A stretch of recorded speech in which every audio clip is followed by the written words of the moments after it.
Boleh perkenalkan dulu namanya siapa? Nama saya Zafan bin Zaharuddin. Harapan untuk umrah saya ingin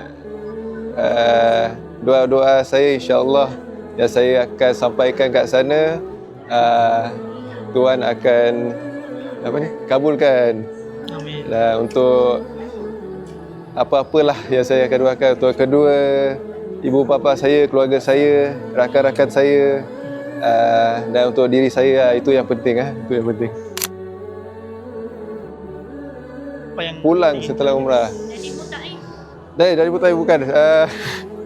Bukan tahap itulah Ustaz. Saya umrah mabrur dan insya-Allah dapat ketenangan dan kebahagiaan yang saya inginkanlah insya-Allah. Amin. Okay. Ketika di depan Ka'bah nanti, ketika apa doa terbaik untuk kedua orang tua? Panjang umur, murah rezeki, diberkati selalu. Ya, saya doakan yang ialah mereka dapat